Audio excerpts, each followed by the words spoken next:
time to tear into this thing. So what is your what's your first thought of why? What are you going to look into first? What is the reason why, do you think? I don't know. I don't know why it did. That new fuel pump we put in? Low pressure could be. Well, for those that don't know, our F7 motor went on us this last weekend at the races. So that's kind of what we're going to be diving into today. See if we can't find the cause of it at least. So yeah, just more and more wrenching. So that looks pretty white right there. That's for sure. Just even looking in the Y pipe right here, Dad. Yeah. Yeah, that's not good.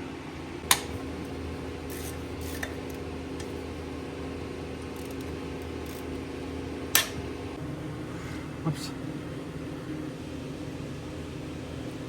Yeah, it's no bueno, Dad. Now we'll see the destruction.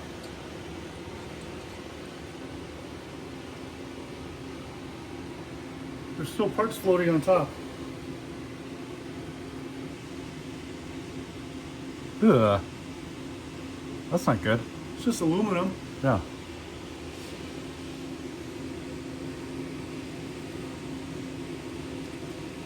Some weird scratches on the top of that one?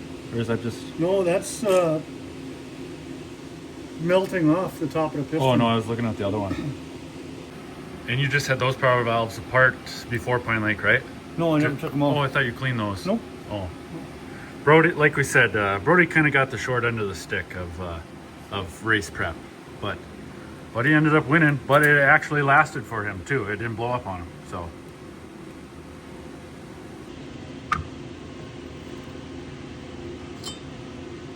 Ooh.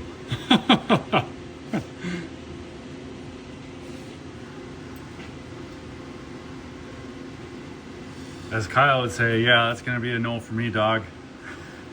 That is shot. Yep. Oh yeah, we definitely have some stickage there. Shot? The main thing is it got lean on one side, and for the EFI sled to do that, it's now we gotta figure out why. Yeah, there is plenty of oil down there. She was oiled, and there's no metal debris, it's just aluminum, and most of that shit blows out the exhaust. Yeah. Try to get this other cylinder off there. Perfect. That one looks pretty good still. That one's perfect. I wonder if it had new in there or not for at one point in time, or if that's still the OEM. Oh, that's OEM. 4,000 miles on that one. Yep. Perfect condition. You can still see the hone marks in the cylinder. Oh yeah.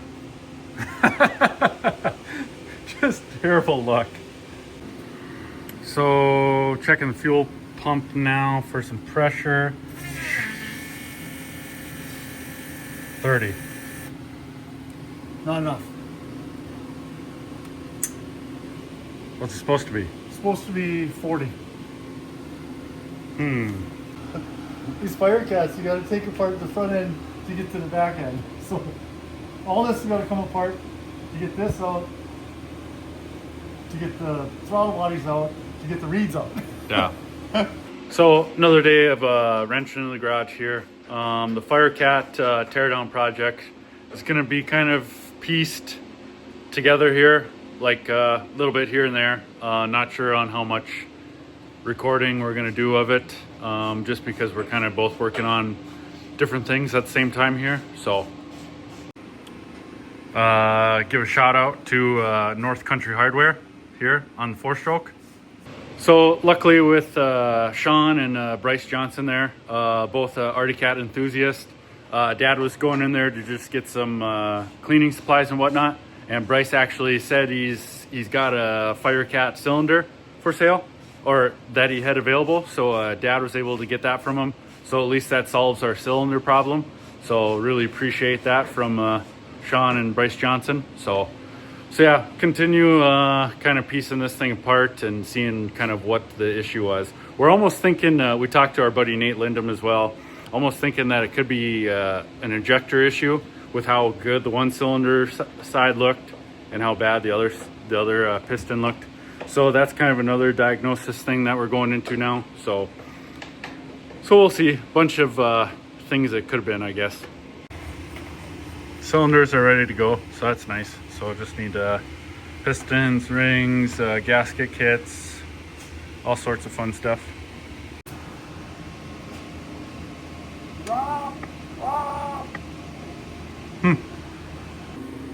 That's a tight fit. So I don't think I need an injector, do I? I don't know.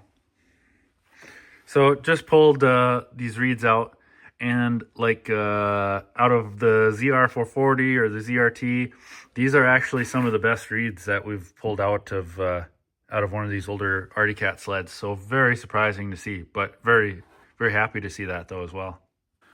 So this is getting to be to the point of where I understand now people why they say they don't like working on fire cats the most out of all these older Arctic Cats. I kind of understand it now. Dad does too. Oh, heard it click. There we go. Back at it, March 5th. Finally got some parts for the fire cat. So I ran home to get lunch, and Dad continued to give her hell. Got the cylinders on without videoing. So They were. I'm glad they weren't videoed.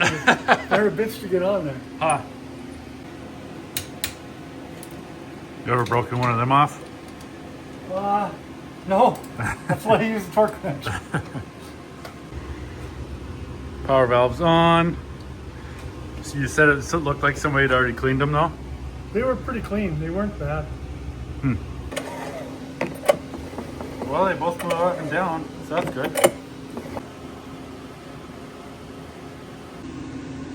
Got some new intake flange boots. Yeah, they're so cheap. It's silly not to put new ones on if you can get them. Yeah. It's nice that they still make new ones for this, and the 440 ones are impossible to find. Or that they don't make anymore, I guess. And then we used the old reeds, right? Yeah. Old reeds still look pretty good, so might as well put them back in since they still look good. Save ourselves 300 bucks. Starting to take shape again. Starting to look like a fire cat. What's the torque spec on those? I don't know. Small wrench as tight as you can get them without breaking them off. Yeah. Yeah, don't break them off. Oh. Well, March 21st, back at it.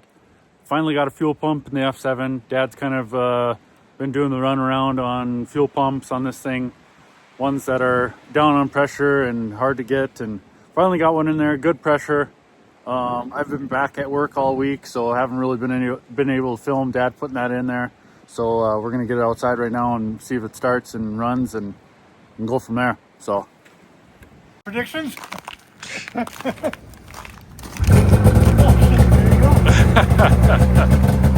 And we did prime the pump with the battery, so we didn't have to pull it on it 20 times.